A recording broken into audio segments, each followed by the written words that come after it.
കൂടുതൽ വാർത്തകളും വീഡിയോകളും കാണാൻ ഈ ചാനൽ സബ്സ്ക്രൈബ് ചെയ്യുക. കൂടെ ബെൽ ബട്ടൺ അമർത്തുക. ഏഷ്യ ലൈവ് ടിവിയിലെ ഫെങ്ഷു പ്രോഗ്രാമിലേക്ക് ഏവർക്കും സ്വാഗതം. അപ്പം ചിലർ വിളിച്ചിട്ട് ചോദിക്കുന്നുണ്ട്, സാറേ നമ്മുടെ വീടിൻ്റെ കിഴക്ക് ഭാഗത്തൊരു ടോയ്ലറ്റ് നിൽപ്പുണ്ട്, അത് നമുക്ക് എന്തെങ്കിലും ദോഷമുണ്ടോ എന്ന് ചോദിക്കുന്നുണ്ട്. അപ്പം വീടിൻ്റെ ദിക്കനുസരിച്ചിട്ടാണ് ഈ ടോയ്ലറ്റിൻ്റെ ദോഷം നമ്മളെ ബാധിക്കുന്നത്. ഇപ്പോൾ വീടിൻ്റെ കറക്റ്റ് 8ആയിട്ട് ഡിവൈഡ് ചെയ്തിട്ട് ആ ഒരു 45 ഡിഗ്രിയിലാണ് ഈ ടോയ്ലറ്റ് നിൽക്കുന്നതെന്നുണ്ടെങ്കിൽ ഉറപ്പായിട്ടും ഏത് ദിക്കിലാണോ നിൽക്കുന്നത് ആ ദിക്കിൻ്റെ ദോഷം നമ്മൾ ഉറപ്പായിട്ടും ബാധിക്കും. അപ്പോൾ കിഴക്ക് ഭാഗത്താണ് നമുക്കൊരു വീട്ടിൽ ടോയ്ലറ്റ് നിൽക്കുന്നതെങ്കിൽ വീട്ടിൽ പൊതുവേ ആരോഗ്യ സംബന്ധമായിട്ടുള്ള പ്രശ്നങ്ങൾ വരാനുള്ള സാധ്യത വളരെ കൂടുതലാണ്. അതുപോലെ വീടിൻ്റെ തെക്ക് കിഴക്ക് ഭാഗത്താണ് ഈ ടോയ്ലറ്റ് നിൽക്കുന്നതെന്നുണ്ടെങ്കിൽ നമുക്ക് സാമ്പത്തികമായിട്ട് ബുദ്ധിമുട്ടുകളുണ്ടാവും. തെക്ക് വശത്താണെങ്കിൽ നമുക്ക് പേര് പ്രശസ്തിയൊക്കെ നഷ്ടപ്പെട്ടിട്ട് മറ്റുള്ളവരെ പറ്റി നമ്മളെ പറ്റി അപവാദം പറയുന്നൊരവസ്ഥ നമ്മുടെ ജീവിതത്തിലുണ്ടാവും. കന്നിമൂലയിലാണെന്നുണ്ടെങ്കിൽ നമുക്ക് വീട്ടിൽ ഭാര്യയും ഭർത്താവും തമ്മിലുള്ള വഴക്ക്, വിവാഹ സംബന്ധമായിട്ടുള്ള തടസ്സങ്ങൾ, അങ്ങനെയുള്ള കാര്യങ്ങൾ നമുക്ക് ജീവിതത്തിലുണ്ടാകും. അപ്പോൾ ഇത്തരത്തിൽ ഓരോ ദിക്കിലും വരുന്ന പ്രശ്നങ്ങൾ അനുസരിച്ചിട്ട് ആ ദിക്കിൻ്റെ ടോയ്ലറ്റ് നമ്മളെ ഉറപ്പായിട്ടും ബാധിക്കുന്നുണ്ട്. അപ്പോൾ നമുക്ക് വീട്ടിനകത്തൊരു ടോയ്ലറ്റ് ഒരു ദിക്കിലുണ്ടെങ്കിൽ പുറത്തും ആ ദിക്കിൽ തന്നെ ആ ടോയ്ലറ്റ് പണിയുന്നതായിരിക്കും നല്ലത്. എന്തെന്ന് വെച്ച് കഴിഞ്ഞാൽ ഇപ്പോൾ നമുക്ക് കിഴക്കൊരു ടോയ്ലറ്റ് വന്നിട്ടുണ്ട്, കിഴക്ക് വരുമ്പോഴത്തേക്ക് കിഴക്ക് ആരോഗ്യ പ്രശ്നം അവിടെ നിലനിൽക്കും.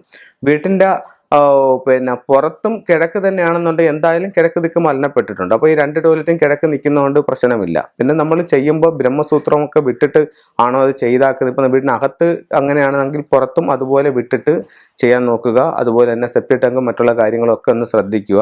പിന്നെ നമ്മുടെ വീട്ടിൻ്റെ പുറത്ത് വരുന്ന ടോയ്ലറ്റ് നമ്മളെ ബാധിക്കാതിരിക്കാനായിട്ട് വീടിന് ചുറ്റും ഒരു വാസ്തുമണ്ഡലം തിരിച്ചിട്ട് ആണ് ആ ടോയ്ലറ്റ് വെച്ചിരിക്കുന്നതെന്നുണ്ടെങ്കിൽ അത് നമ്മളെ ബാധിക്കാനുള്ള സാധ്യത വളരെ കുറവാണ്. അപ്പോൾ ചിലർ ഈ വാസ്തുമണ്ഡലം എന്നൊക്കെ പറഞ്ഞിട്ട് ചെറിയ ഒരു സിമൻറ്റ് കട്ട വെച്ച് 4 സൈഡിലും വെച്ച് കറക്റ്റ് ചെയ്യുന്ന ഒരു രീതിയൊക്കെ ഉണ്ട്. അത് പൂർണ്ണമായിട്ടും അതുകൊണ്ട് ആ ഒരു വാസ്തുമണ്ഡലം മുറിയത്തില്ല. വാസ്തുമണ്ഡലം മുറിയണമെന്നുണ്ടെങ്കിൽ മണ്ണിൽ 2 അടി വീതിയിൽ 2 അടി താഴ്ചയിൽ കുഴി വെട്ടി എടുത്താൽ മാത്രമേ ആ ഒരു വാസ്തുമണ്ഡലത്തിൽ മുറിഞ്ഞ് ആ ഒരു രീതി കറക്റ്റ് ആകത്തുള്ളൂ. അപ്പോൾ ഇത്തരം കാര്യങ്ങൾ നിങ്ങളൊന്ന് ശ്രദ്ധിക്കുന്നത് വളരെ നല്ലതായിരിക്കും. ഇപ്പം ചിലർ പറയും അത് ഏത് വശത്താണെന്ന് അറിയാൻ വയ്യാത്തൊരവസ്ഥ ഉണ്ടെന്നൊക്കെ പറയും. കാരണം എന്ന് പറഞ്ഞു കഴിഞ്ഞാൽ നമുക്ക് ഇപ്പം വീടിനെ വെച്ചിട്ടാണ് പറയുന്നത്, അപ്പോൾ അല്ലാതെ ആ വസ്തുവിനെ വെച്ചിട്ടല്ല പറയുന്നത്. അപ്പോൾ വസ്തുവിൻ്റെ തെക്ക് കിഴക്കേ മൂല അങ്ങനെയല്ല, വീട് വരുമ്പോഴത്തേക്ക് വീടിൻ്റെ ഏത് ഭാഗം അത് വരുന്നു എന്നുള്ളതാണ് നമ്മൾ മനസ്സിലാക്കേണ്ടത്. നമ്മൾ വീടാണ് ബേസ്, വീടിനെ ബേസ് ചെയ്തിട്ടാണ് അത് ഏത് ദിക്കെന്നുള്ളത് തീരുമാനിക്കുന്നത്. ചിലപ്പോൾ വീട് ഒരു സ്ഥലത്ത് നിൽക്കുകയും ഒത്തിരി അധികം വസ്തു വരികയും ചെയ്യുകയാണെങ്കിൽ ദിക്ക് ചിലപ്പോൾ മാറിപ്പോകാനൊക്കെ സാധ്യതയുണ്ട്. അപ്പോൾ വീടിനെ ബേസ് ചെയ്തിട്ട് നമ്മൾ പറയണം വീടിൻ്റെ ഏത് ഭാഗത്താണെന്നുള്ളതാണ് പറയണം. അതനുസരിച്ചിട്ട് വേണം ആ റെമഡിയും ചെയ്യാനായിട്ട്. അപ്പോൾ ഇത്തരത്തിലുള്ള കാര്യങ്ങൾ വളരെയധികം ശ്രദ്ധിക്കുക. ജീവിതത്തിൽ എല്ലാ പ്രോസ്പെരിറ്റി ഉണ്ടാവട്ടെ എന്ന് പ്രാർത്ഥിച്ചുകൊണ്ട് നിർത്തുന്നു. നന്ദി, നമസ്കാരം.